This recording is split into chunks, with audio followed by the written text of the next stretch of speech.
Hello friend, আজকের recipe Christmas special cake. প্রথমে একটা মিক্সিং জালের মধ্যে 1 কাপ সুজি নিয়ে নেবো আর হাফ কাপ চিনি নেবো, নিয়ে ভালো করে এটাকে মিক্স করে নেব।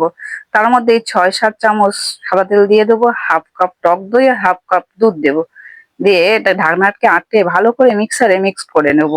অন্য একটা পাত্র নিয়ে নেবো, তার মধ্যে আমি ব্যাটারটা ঢেলে দেবো, দিয়ে 3 চামচ মতো কফি পাউডার দিয়ে ভালো করে ফ্যাটিয়ে নেবো। ফ্যাটিয়ে ঢেকে রাখবো আধ ঘন্টার জন্য। অন্য একটা পাত্রে বাটার পেপার নিয়ে তার মধ্যে সামান্য তেল দিয়ে ভালো করে মাখিয়ে নেবো। প্রেসার কুকারের মধ্যে লবণ দিয়ে দেবো, স্ট্যান্ড দিয়ে দেবো, দিয়ে কিছুক্ষণ গরম রাখবো।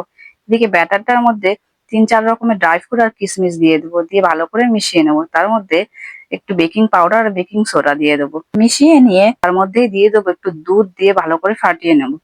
নিয়ে সেই পাত্রের মধ্যে বাটারটা ঢেলে দেবো আর ড্রাই ফ্রুট দিয়ে প্রেসার কুকারের মধ্যে বসিয়ে ঢাকনা বন্ধ করে প্রায় 45 মিনিটের জন্য রেখে দিলে তৈরি হয়ে গেল আমাদের ক্রিসমাস স্পেশাল কেক।